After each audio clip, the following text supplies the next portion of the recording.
오늘 주시는 말씀은 베드로후서 1장 3절과 4절의 말씀을 본문으로 해서 구원의 은혜라는 제목으로 하나님의 말씀을 증거하려고 합니다. 세상은 발전하고 있습니다.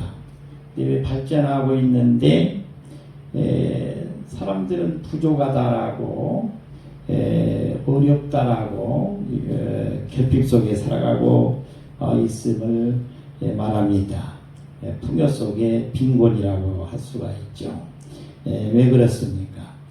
우리의 삶은 눈에 보이는 삶이 다가 아니기 때문에 그런 줄 믿습니다. 눈에 보이는 삶으로 비교하게 되면 작년보다 올해가 훨씬 더 좋은 세상이 된 것 같습니다. 변화가 됐는데 더 좋은 모습으로 변화된 것을 많이 볼 수가 있습니다. 그렇지만 사람들은 궁핍함에 결핍에 어려움에 휘둘리고 있습니다. 왜 그렇습니까? 영적으로 채워지지 않는 그 결핍 때문에 그런 것입니다. 그 영적인 결핍, 영적인 부족을 채우려면은 눈에 보이는 물질적인 것 가지고는 채워지지 않습니다. 세상적인 것을 아무리 많이 가진들 우리의 그 영적인 부족함이 채워지지 않는다는 것입니다. 그러면 우리의 이 부족한 영적인 결핍을 채우려면 어떻게 해야 되느냐? 오늘 우리 주님께서 이 말씀을 통해서 우리에게 주십니다. 오늘 주시는 말씀은 구원의 은혜라는 말씀인데 말씀 그대로 제목 그대로 구원의 은혜를 우리가 입어야 됩니다. 우리 하나님께서 우리에게 입혀주시는 구원의 옷을 입고 이 세상을 은혜 가운데 살아가게 되면 결핍함이 없어진다라고 말합니다. 영적으로 충만함이 채워진다라고 말씀하고 있습니다. 오늘 주시는 말씀으로 은혜 받는 귀한 시간이 되실 수 있기를 주님의 이름으로 축복해 드립니다. 첫 번째입니다. 첫 번째는 하나님의 능력을 증거해야 된다라고 말씀하고 있습니다. 하나님의 능력을 증거해야 합니다 라고 말씀하고 있습니다. 3절을 읽어주시기 바랍니다. 그의 신기한 능력으로 생명과 경건에 속한 모든 것을 우리에게 주셨으니 이는 자기의 영광과 덕으로서 우리를 부르신 이를 알므로 말미암음이라. 그의 신기한 능력으로 생명과 경건에 속한 모든 것을 우리에게 주셨으니 신기한 능력을 우리에게 주셨다라고 말씀하고 있습니다. 우리 교회에 나오는 사람은 우리 주 예수 그리스도를 영접하고 교회에 나와서 신앙생활하는 사람은 하나님께서 주신 능력의 옷을 입었다는 것입니다. 우리 주님께서 신기한 능력을 주셨다라고 말씀하십니다. 생명과 경건에 속한 모든 것을 우리에게 주셨다라고 말씀하고 있습니다. 세상 사람이 가지고 있지 못한 바로 생명과 경건에 속한 모든 것을 우리에게 주셨습니다. 하나님의 능력을 우리가 입은 것입니다. 우리 주님을 만난 사람은 빌립보서 4장 13절에 말씀하고 있는 것처럼 내게 능력 주시는 자 안에서 내가 모든 것을 할 수가 있느니라. 내 능력으로 사는 것이 아닌 것입니다. 우리 주님이 주신 능력으로 살아가는 것입니다. 하나님의 능력은 우리에게 새 생명을 주시는 구원의 능력이라고 말하고 있습니다. 우리 주님께서는 우리에게 신기한 능력을 주셨습니다. 신기한 능력. 내가 전혀 내 능력이 아닌 내가 아무리 노력해도 가질 수 없는 능력. 그걸 우리 주님이 주셨다는 것입니다. 이러한 능력을 힘입고 살아가고 있는 우리 성도들은 멋지게 당당하게 세상을 살아가야 될 줄 믿습니다. 이 신기한 능력은 생명과 관련되어 있다는 것입니다. 우리 주님이 주시는 그 생명의 능력을 우리는 입었습니다. 우리에게 주신 그 사명이 다 끝나지 않으면 우리는 우리 주님 안에서 내가 무엇을 할 수가 없는 것입니다. 우리 주님이 맡겨주신 사명대로 사시면 됩니다. 에베소서 2장 1절의 말씀입니다. 그는 허물과 죄로 죽었던 너희를 살리셨도다. 우리 주님께서 우리에게 신기한 능력을 주셨다라고 말씀하고 있는데, 우리는 죄로 말미암아 허물로 말미암아 우리는 죽었습니다. 영적으로 죽었습니다. 그러나 우리 주님이 십자가에 달리심으로 우리의 손을 잡아주심으로 말미암아 우리는 다시 살게 되었습니다. 이것이 생명의 구원의 능력이 되는 것입니다. 이 생명의 능력을 입은 우리는 우리 주님께서 신기한 능력을 주셨다라고 말씀하고 있는데, 바로 이 세상을 멋지고 당당하게 살아가야 될 줄 믿습니다. 하나님의 능력은 우리에게 경건한 삶을 살도록 하면서, 또한 이 세상에서 궁핍을 모르고 풍족한 삶을 살 수 있도록 공급해 주시는 능력이라고 말씀하고 있습니다. 우리 주님께서는 우리에게 생명만 주시고 모른 체 하시는 분이 아닙니다. 생명만 주시고 방치하시는 분이 아닙니다.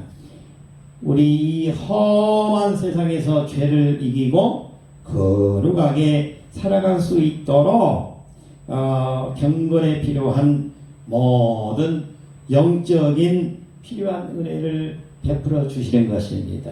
그러나 우리는 주님의 은혜로 은혜의 옷을 입고 우리 주님이 공급해 주시는 그 필요를 가지고 이 세상을 살아가는 것입니다.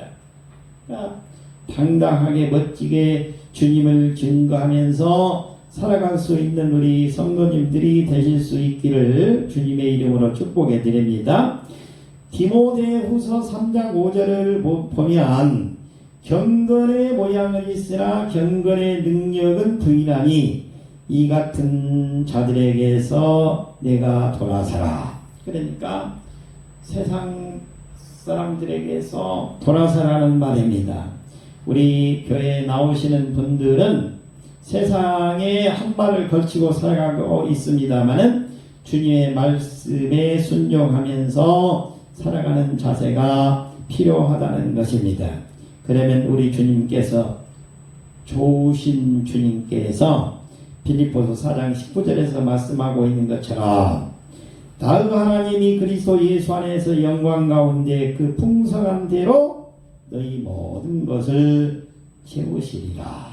이렇게 약속하고 있는 것입니다. 우리 주님께서 풍성한 대로 우리가 쓸 모든 것을 공급해 주신다라고 약속하고 있는 것입니다. 한 시골 마을에 평생 호롱불만 켜고 살던 노인이 있었습니다. 어느 날 마을에 전기가 들어왔고 노인의 집에도 밝은 전등이 설치되었습니다. 마을 사람들은 노인이 이제 밤에도 환하고 편리하게 살 수 있을 것이라며 기뻐했습니다. 그러나 몇 달이 지나도 노인의 집은 밤마다 여전히 어두컴컴했습니다. 걱정이 된 이웃의 노인이 노인의 집을 찾아가 물었습니다. 어르신, 왜 그 밝은 전등을 켜지 않고 아직도 그래 어두컴컴한 호롱불을 켜고 계십니까? 노인은 한숨을 쉬며 대답을 했습니다. 나도 그 좋은 전등을 켜고 싶다네. 하지만 기름도 없고 내 힘으로는 그 전등 속에 불을 만들어 넣을 재주가 없어서 쓸 수가 없네. 이웃은 헛웃음을 지으며 벽에 있는 스위치를 가리켰습니다. 어르신, 이 전등은 어르신의 힘으로 불을 만드는 게 아닙니다. 이미 저 멀리 있는 거대한 발전소에서 강력한 전기를 이 선을 통해서 우리 집까지 보내주고 있습니다. 어르신은 그저 이 스위치를 올리기만 하면 됩니다. 이웃이 스위치를 올리자 순식간에 방안이 태양처럼 밝아졌습니다. 많은 그리스도인이 이 노인처럼 살아가고 있습니다. 내 힘과 노력으로 선을 행하려 하고 내 능력으로 경건해지려고 몸부림치다가 낙심합니다. 하지만 기독교는 내 힘으로는 짜내는 종교가 아닙니다. 거대한 발전소와 같은 하나님의 신기한 능력이 이미 우리에게 생명과 경건의 모든 것을 공급해 주고 있습니다. 우리가 할 일은 믿음의 스위치를 올려서 이미 주신 하나님의 능력을 의지하면서 누리면서 살아가는 자세입니다. 두 번째입니다. 두 번째는 하나님의 부르심을 증거해야 합니다 라고 말하고 있습니다. 하나님의 부르심을 증거해야 합니다 라고 말하고 있습니다. 3절을 다시 한번 읽어주시기 바랍니다. 그의 신기한 능력으로 생명과 경건에 속한 모든 것을 우리에게 주셨으니 이는 자기의 영광과 덕으로서 우리를 부르신 이를 알므로 말미암음이라. 예. 하반절에 보면 이는 자기의 영광과 덕으로서 우리를 부르신 이를 알므로 말미암으니라. 이는 자기의 영광과 덕으로서 우리를 부르신 이를 알므로 말미암으니라. 하나님의 부르심을 우리가 증거해야 된다는 것입니다. 그러면 우리 주님께서 우리의 삶을 은혜 가운데, 주님의 은혜 가운데 모든 문제를 다 해결해 주시고 이 세상을 넉넉하게 이기면서 살아갈 수 있도록 해 주신다 라고 말씀하고 있습니다. 다시 말씀드리면 하나님의 부르심은 주님의 영광과 덕을 나타내기 위한 초청이다 라고 말씀하고 있습니다. 우리의 삶에 찬란한 하나님의 영광과 거룩한 성품인 덕을 세우고 이를 세상에 드러내기 위함입니다. 우리가 무슨 자격이 있어서 우리 주님이 우리를 부르신 것이 아닙니다. 그냥 그저 불러서 우리를 구별된 백성, 거룩한 백성으로 살아갈 수 있도록 만들어 주신 것입니다. 베드로전서 2장 9절의 말씀입니다. 그러나 너희는 택하신 족속이요 왕같은 제사장들이요 거룩한 나라요 그의 소유가 된 백성이니 이는 너희를 어두운 데서 불러내어 그의 기이한 밑에 들어가게 하신 이의 아름다운 덕을 선포하게 하려 하심이라. 우리를 택하신 목적은 우리 주님께서 우리를 멋지게 살아갈 수 있도록 만들어 주시기 위해서 우리를 불러주신 우리의 공로가 있어서 불러주신 것이 아니라는 것입니다. 우리가 어떤 선행을 불러주신 것이 아니라는 것입니다. 우리가 학식이 높아서 불러주시는 것이 아니라는 것입니다. 우리 주님이 우리를 택하셔서 불러주신 것입니다. 우리는 주님의 은혜로 부름받고 이곳에 나와서 예수 그리스도의 손을 잡은 것입니다. 우리 예수 그리스도의 손을 잡은 우리는 우리 주님께서 멋지게 살아갈 수 있도록 주님의 영광과 덕을 나타내기 위해서 우리를 불러주신 것입니다.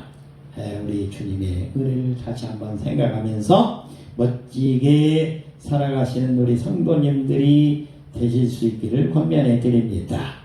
우리 하나님의 부르심은 하나님을 깊이 아는 친밀함으로의 초대라고 말씀하고 있습니다.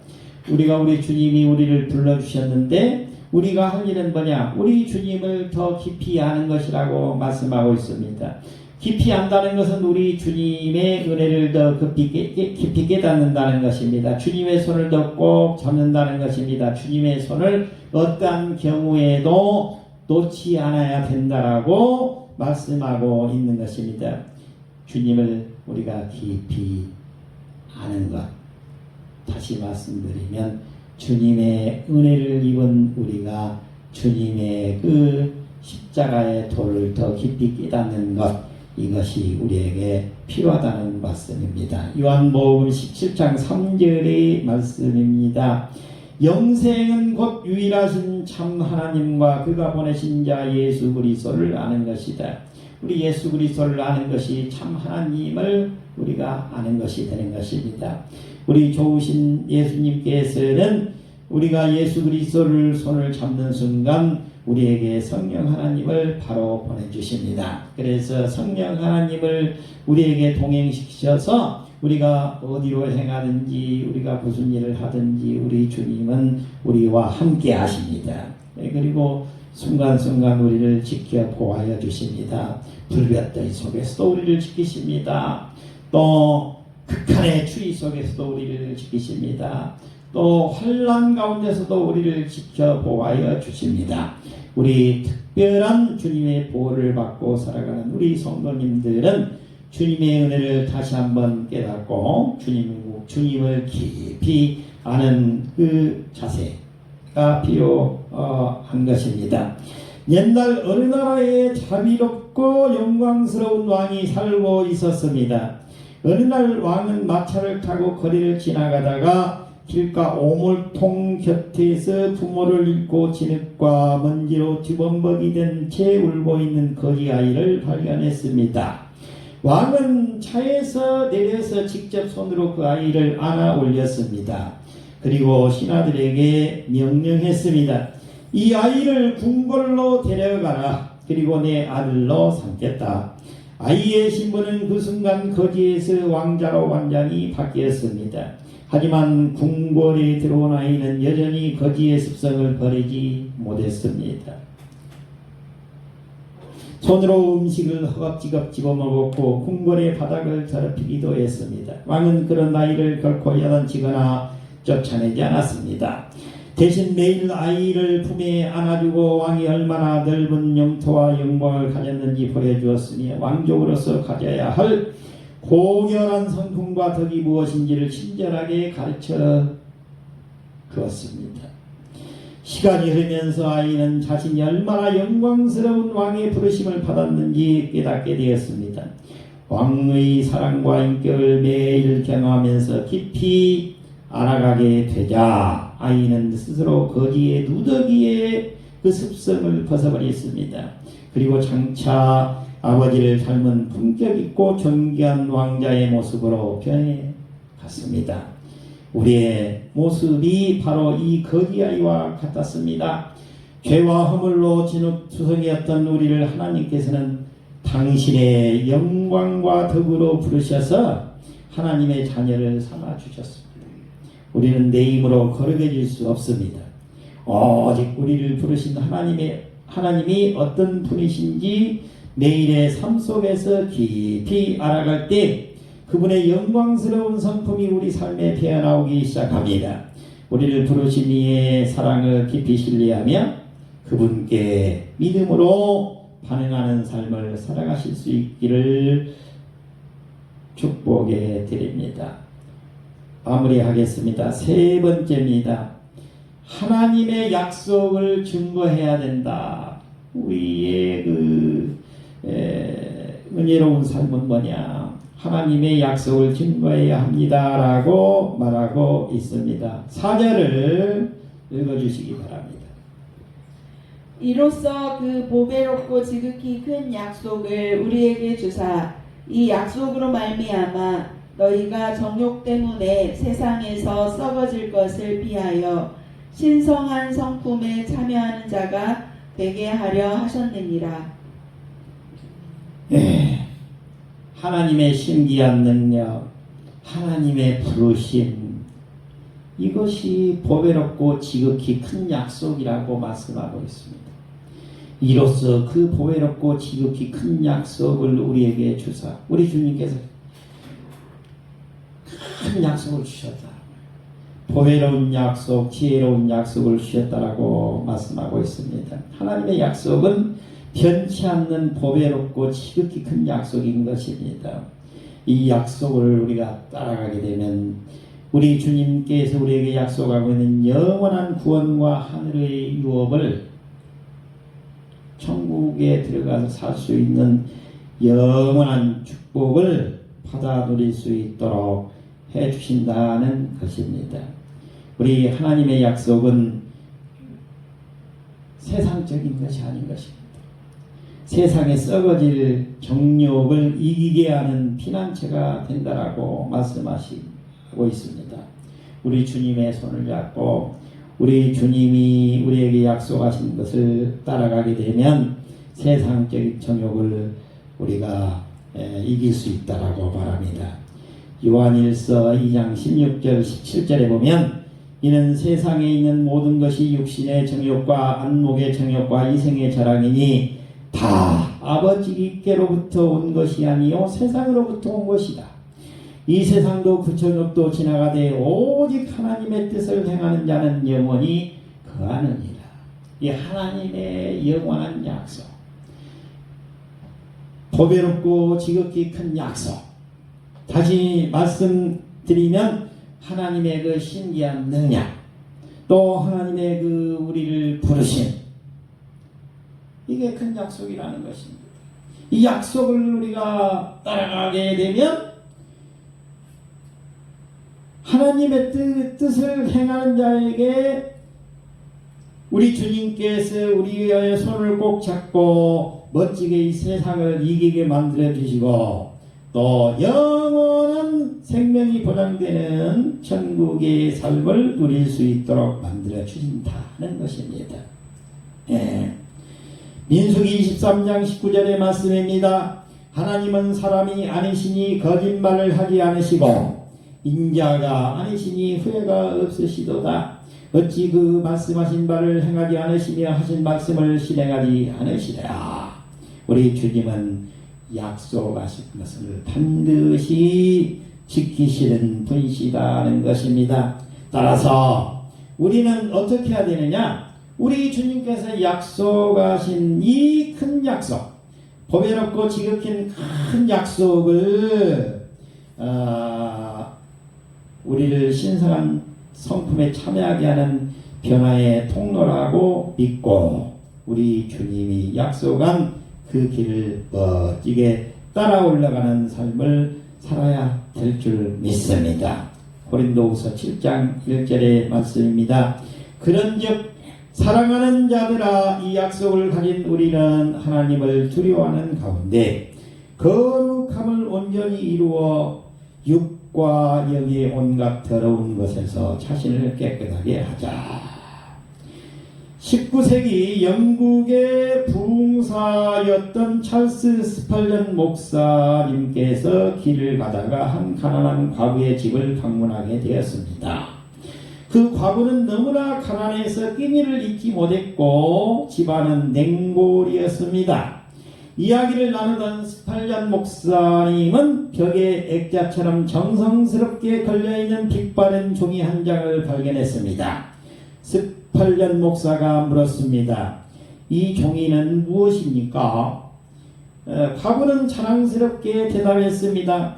오래전 제가 모시던 영국의 한 백장님이 세상을 떠나시기 전에 제 신실함을 고맙게 여기며 직접 써서 선물로 주신 것입니다. 비록 글을 몰라 무슨 뜻인지는 모르지만 귀한 분이 주신 것이라 평생 벽에 걸어두고 보물처럼 여겼습니다. 스펄전 목사가 그 종이를 자세히 가리키며 말했습니다. 할머니, 이것은 장식품이 아니라 백작이 할머니에게 매달 거액의 생활비를 지급하라고 은행에 명령한 은행 약속 어음 증서입니다. 할머니는 평생 굶주릴 이유가 없었습니다. 약속 어음 증서를 들고 은행으로 가기만 하면 되었습니다.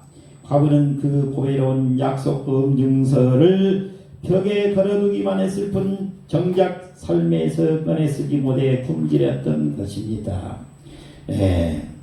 우리 삶도 마찬가지입니다. 하나님은 우리에게 성경이라고 하는 두껍고 보배로운 약속의 증서를 주셨습니다. 많은 그리스도인이 하나님의 약속을 책장에 꽂아두거나 액자에 넣어 구경만 할 뿐 정작 정욕과 유혹이 몰려오는 삶의 현장에서 그 약속을 꺼내쓰지 못합니다. 하나님의 약속은 장식품이 아닙니다. 세상에 썩어질 유혹이 올 때 내 힘이 아닌 세상을 이기게 하시겠다는 하나님의 보배로운 약속을 믿음으로 내밀고 승리하는 성도들이 되시기를 주님의 이름으로 축원해 드립니다. 기도하겠습니다.